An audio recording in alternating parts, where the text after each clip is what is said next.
Nous sommes boulevard de la Défense à Metz-Borny.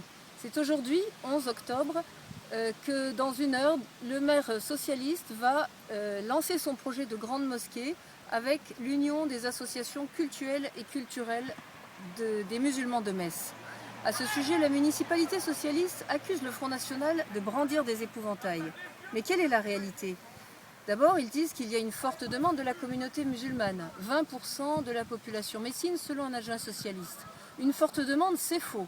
Il n'y a pas de représentativité officielle de l'islam, qui est régie par des nationalités souvent antagonistes. Depuis son élection en 2008, c'est Dominique Gros qui a œuvré pour réunir ces différentes communautés autour de son projet de grande mosquée.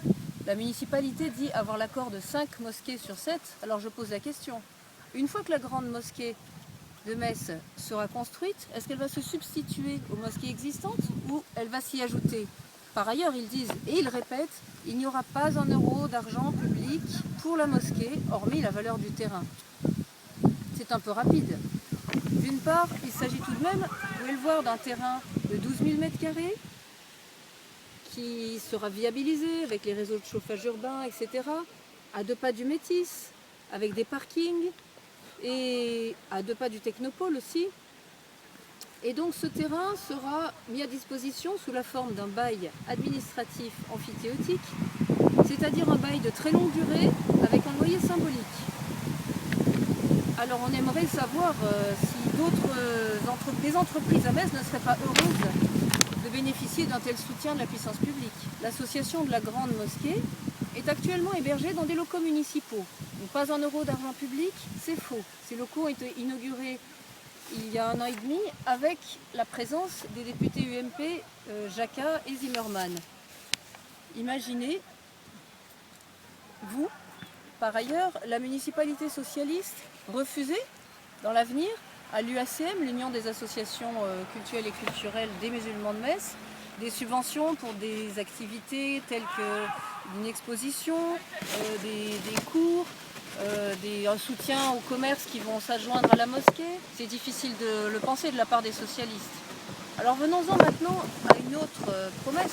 Je cite le conseiller général de Borny lors d'un débat. On a une garantie, a-t-il dit, sur la transparence du financement.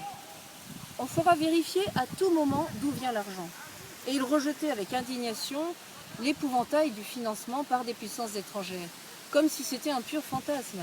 La mosquée de Strasbourg, récemment inaugurée, a un budget qui a été abondé à 50% par le Koweït, l'Arabie Saoudite et le Maroc. Donc cet engagement de contrôler la transparence du financement est assez grave. Et je suis assez intriguée par ce pouvoir qu'aurait la municipalité de Metz, alors que même le gouvernement socialiste n'a pas été capable de tracer les comptes en Suisse de Jérôme Cahuzac.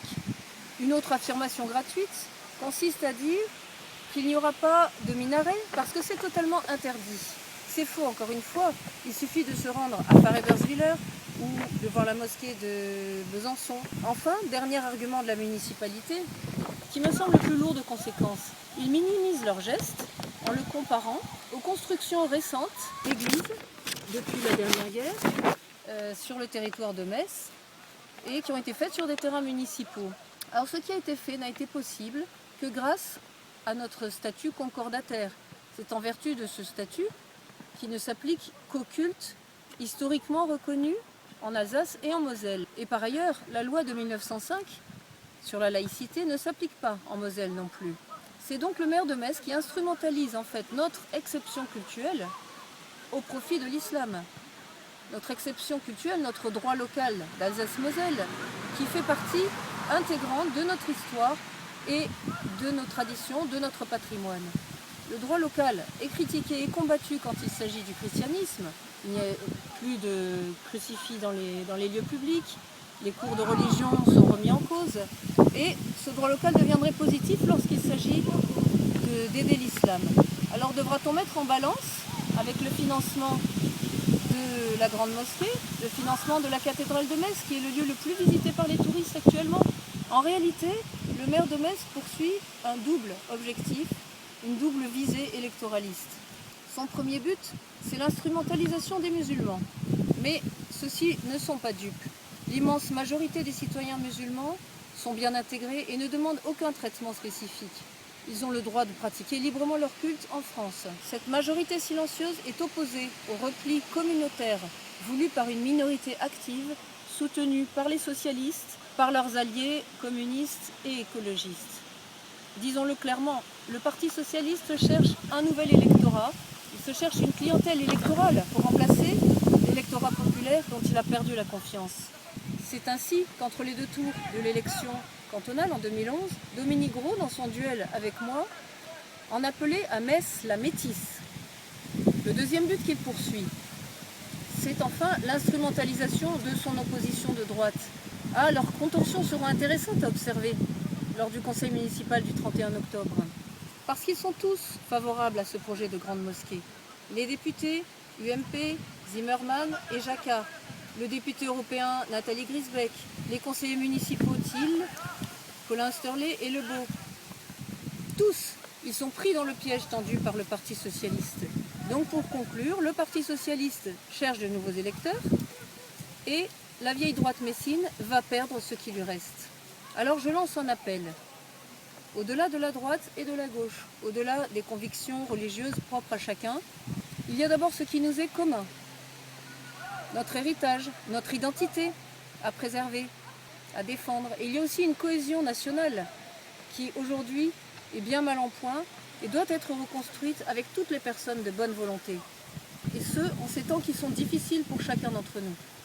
J'appelle donc tous les citoyens qui partagent notre objectif à rejoindre notre combat. Parce que soutenir et voter pour la liste que je conduirai en mars 2014, c'est le seul moyen de dire stop au financement public de la Grande Mosquée de Metz.